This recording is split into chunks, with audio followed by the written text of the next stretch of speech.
Quick update. I actually went for a walk yesterday. I'm going a little faster today. I'm off my narcotics. I'm not feeling so hot, but that's life. Recovering slowly. Waiting on the cat. Maybe he's gonna come, maybe not. So that was like the second crisis of last week, and the third being that my son was suddenly evicted. He is not supposed to live with me at all. But and this is what's really gross is apparently this was something that was in the books, and they had given him a deadline, and he knew it was coming. But once he was 18, he had no legal obligation to tell me or involve me at all. So I was blindsided by it. And again, I was just, waking up from surgery. It was less than 24 hours after I had this emergency surgery that also I was blindsided with. Somebody reminded me it's a full moon. Yep. It was very much a full moon. Here's my boy Pops. He's coming along. So yes, I'm walking very slowly. I'm walking haggard and huddled over like an old lady, but I'm walking. Anyway, so my son he would have just been homeless. He would have, I don't know where he would have gone. I think the timing was suspect. They knew I was still under major drugs when they were like, yeah, he's coming home. And when I was like, yeah, I don't have a car, they had people at the college completely clean it out and bring home all his stuff. So he's withdrawn from all his classes, and at this point he's not allowed on campus. Oh, it's Perry. Pear! Come on! He's up there. There he goes. Do you see him? Hey, boy. You gonna go for the walk with me? Hi. I'd bend down to pet you, but I can't. Come on. We won't go far.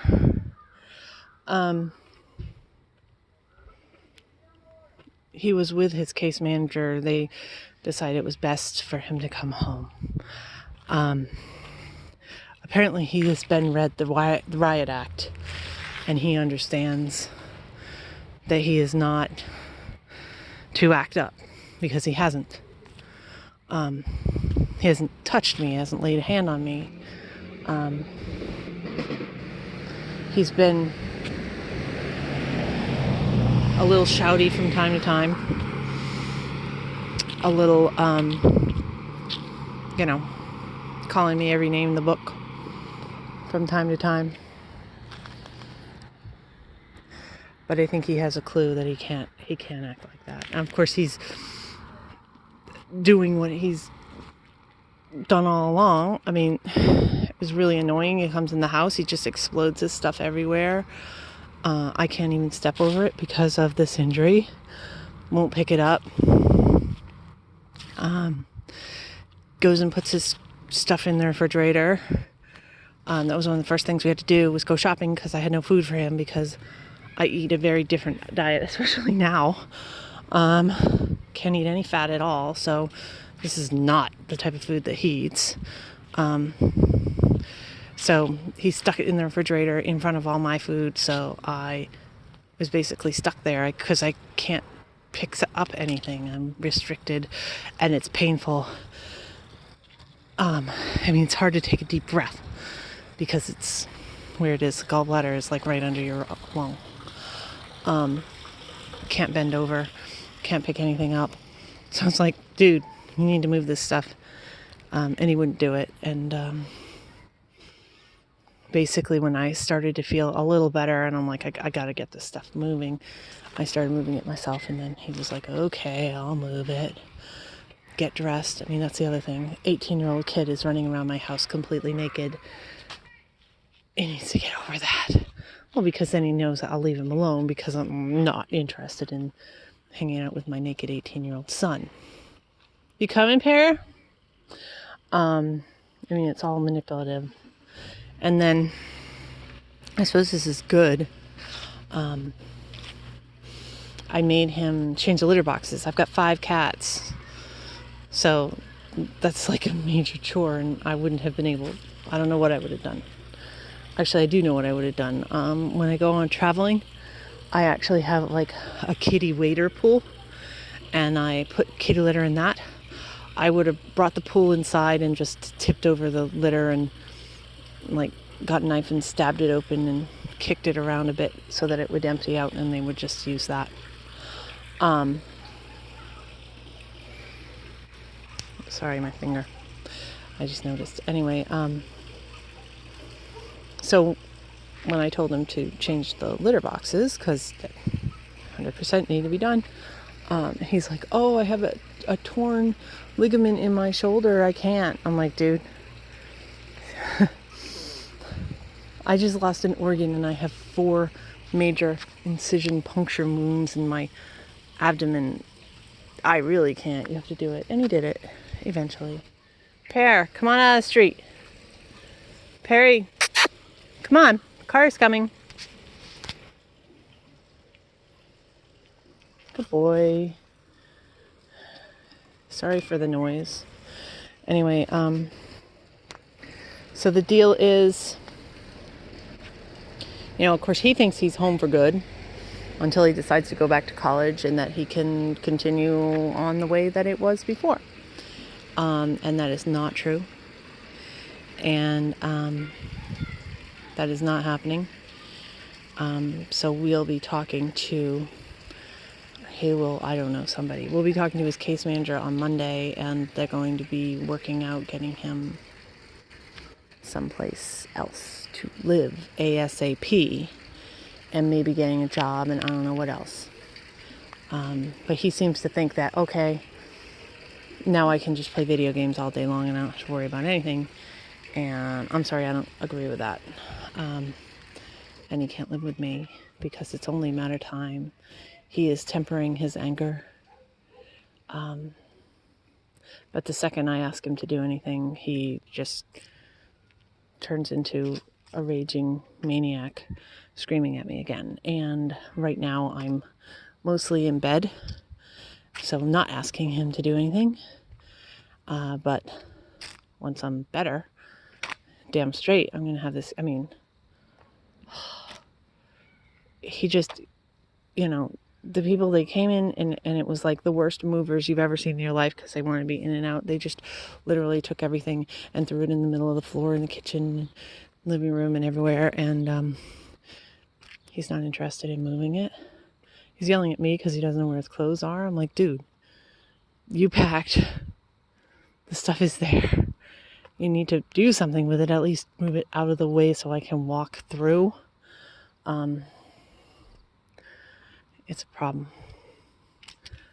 But it can't last long. On the one hand, actually, I'm going in a month to Italy and he could stay home and take care of the cats. On the other hand, if he's here a month, I think he's going to be entrenched and here for good. So next week is when they're going to start, really. That's going to be his focus around the clock. Trying to figure out where he's going to live because he cannot live with me. Trying to figure out how to get my car back. Again, I'm off narcotics. Technically, I could drive. I really don't feel like driving. I'm still in too much pain. But I need to get my car back. So I think the plan is, it sounds stupid, but I'm like a cheapskate and I'm going to Italy and I need money.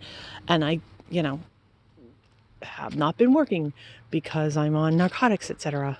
So it's not like I make a lot of money working on the weekends, but I make some money. And so now I'm, trying to be broke again. I mean, I'm not broke. I'm not by any means. There's Perry. He's coming. But I'm a cheapskate at heart.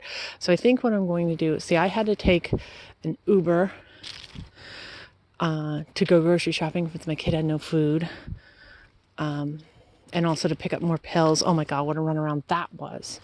Because they gave me the meds and it wasn't cutting it. I mean, this is still very painful. Apparently it's redheaded genes. I was born a redhead. Changed color. Apparently they feel more. When I had my surgery, Christmas before last, I had a biopsy.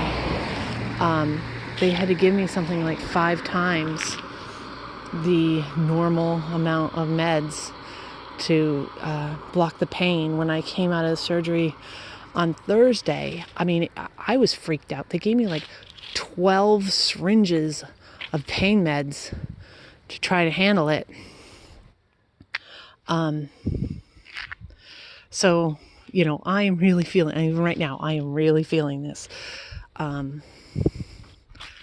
But, big whoop, I'm feeling the pain. If I'm not picking anything up, if I'm not bending over, moving is a problem. But I'm supposed to move because I could get blood clots. And I had blood clots before. I don't think I put much up about it online when I shattered my wrist. When was that? I don't even remember. It was like October 2 or 3 years ago. I think 3 years ago.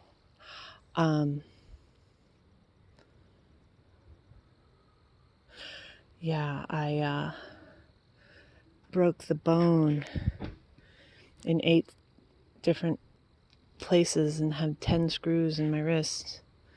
And I mean, I had to go through all this rehab and everything else where it was just really bad, and I'm just a wuss. But I don't mind some pain as long as I can breathe.